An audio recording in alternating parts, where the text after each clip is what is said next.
एक बार मुझसे किसी ने कहा कि महिलाओं का कोई घर नहीं होता है। मतलब महिलाओं का अपना घर नहीं होता है। वो जब शादी से पहले रहती है तो अपने पिता के घर के नाम से जानी जाती है।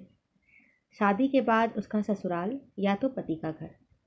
मुझे ये बात ना उस वक्त बहुत क्लिक की थी और मुझे बहुत बुरा भी लगा था।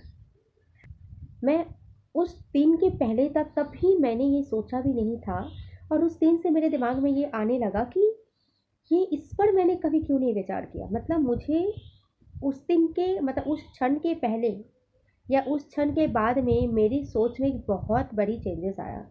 उससे पहले मेरी सोच थी कि अपना पराया या इसका उसका घर क्या होता है। अपना ही तो घर है, मेरा ही तो घर है, चाहे वो ससुराल हो, चाहे वो मायका हो, या फिर पति का घर हो। लेकिन इस बात को जब कोई पुरुष एक महिला को ये बोल देता है, और ये बात ना बस यूं ही ये बात मुझसे किसी ने कही थी कि अगर देखा जाए तो महिलाओं का अपना कोई घर होता ही नहीं है, लड़कियों का। बहुत क्लिक किया था मुझे। तो मुझे ऐसा क्या लगता है, सच मुझे उस दिन से ऐसा लगा कि एक महिला को भी अपने जीवन में ना, अपने जीवन काल में अपना एक घर तो ज़रूर बनाना चाहिए। क्यों ये हक सिर्फ हमारा ये समाज पुरुषों को ही देता है कि वही कमाए, उसी का ही अपना घर हो।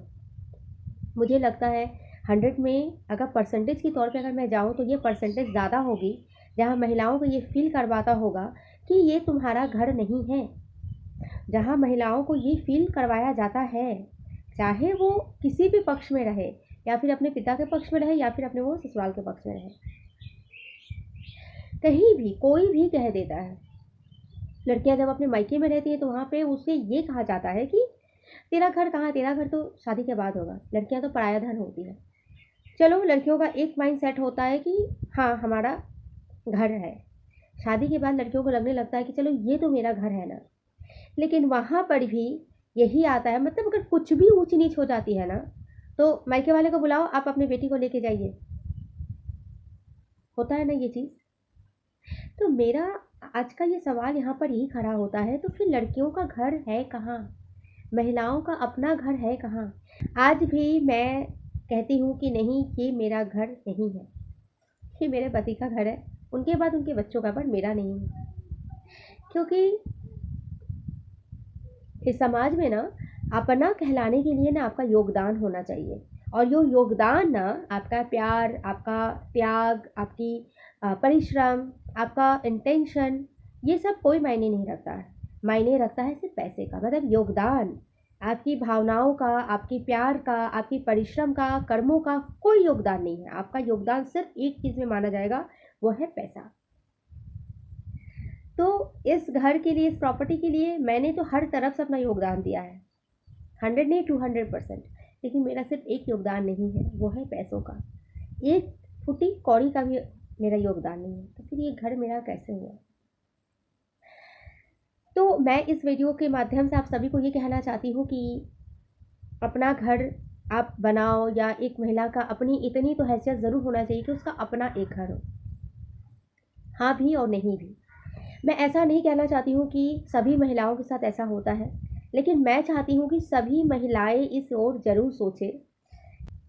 अब देखिएगा, पहले के ज़माने में मतलब बहुत पुराने युग में ना एक लड़की का एक अपना एक आइडेंटिटी होता था, उसके अपने मायके के ओर से। जैसे देखिएगा, जैसे कि सीता जी को जानकी कहा जाता था, है ना। जैसे कि वो जनकपुर की रहने वाली थी, है ना, तो जानकी उनका नाम पड़ा। जैसे कि द्रुपद से द्रौपदी, फिर गांधार राज्य के कारण गांधारी का नाम गांधारी पड़ा। इस तरह से ना बहुत ऐसा आपको मतलब मिल जाएंगे ऐसा। तो आप मतलब देखिए, पहले के ज़माने में महिलाओं को वो एक सम्मान था मायके की ओर से। तो मुझे ऐसा लगता है ना, अगर ये कोई पेरेंट्स इस बात को सुन या देख रहा है मेरी इस वीडियो को, तो मैं उन्हें ये ज़रूर कहूँगी कि आप सिर्फ अपने बेटों को ये मत माइंडसेट करवाओ, या उनको ये नॉलेज या उनके ऊपर ये प्रेशर क्रिएट मत करो कि बेटा अपने जीवन काल में तुम्हें ये वो करना है। आप अपनी बेटियों के ऊपर भी कहो कि बेटा तुम्हें भी ना कमाना है, अपने पाँव पे खड़ा होना है, और अपने जीवन काल में अपनी शादी से पहले तुम्हारा भी अपना एक घर ज़रूर होना चाहिए। या फिर आपका अगर खुद का घर है तो वहाँ पर भी अपनी बेटियों का उसमें हिस्सेदारी ज़रूर रखिए। मुझे ऐसा लगता है, नहीं तो बेटियाँ जाएंगी कहाँ। उन्हें भी तो कहना चाहिए ना कि भाई मेरा भी अपना घर है। मैं ये नहीं कहती हूँ किसकी कितनी क्षमता है नहीं है, पर अगर आपके पास अगर क्षमता है तो एक कमरे का भी घर अपनी बेटियों के लिए ज़रूर रखना। मैं कहती हूँ अगर आपका बेटा है, कहते हैं ना कि बेटे की शादी में भी पैसा खर्चा होता है, तो बेटी की शादी में तो पैसे खर्चे होते हैं। बेटे की शादी में बहुत तरह की ऐसी बातें आती हैं कि जब माँ बाप बीमार पड़ते हैं तो उनकी सारी जिम्मेदारी एक बेटों की आती है। वो सब बात अलग है। क्या बेटियाँ क्या नहीं करती हैं? जब उनके माँ बाप को कुछ अगर होता है तो क्या बेटियाँ कुछ नहीं करती हैं? ज़रूर करती हैं। वो अपने हिसाब से जितना वो योगदान दे सकती हैं कर सकती हैं। लेकिन मेरा कहने का अर्थ ये है कि पैसों का ही योगदान ना दिया जाए। वो अपने अपने अनुसार, अपनी क्षमता के अनुसार जितना करती हैं वो बहुत करती हैं। कोई बेटी अपने माँ बाप को नहीं छोड़ देती है शादी के बाद। वो हर एक फ़र्ज़ को अदा करती है। तो मैं कहती हूँ जब सब चीज़ में बेटियाँ आगे बढ़ती है, अगर देखा जाए तो दो दो घर को संभालती है, चाहे वो अपना मायका पक्ष हो चाहे वो अपना ससुराल का पक्ष हो। तो मुझे कहने का अनुसार इस वीडियो के माध्यम से मैं ये मैसेज दे रही हूँ कि महिलाएं ये सोचें, मेरा अपना घर, अगर महिलाओं की वो स्थिति वो समझ है तो अपना घर ज़रूर बनाओ। यानी शादी से पहले अपने घर, अपनी प्रॉपर्टी ज़रूर आप लो, ताकि आपको ये कभी एहसास कोई ना दिलाए या कोई ना जताए या फिर आपके मन में ये चीज़ ना आए कि मेरा अपना घर कहाँ है। क्योंकि सच में मुझे लगता है एक महिला का अपना घर ज़रूर होना चाहिए। एंड दूसरी बात, वो पेरेंट्स, उन पेरेंट्स को ये सोचना कि एक कमरा कम से कम मेरी बेटी के लिए ज़रूर रहे।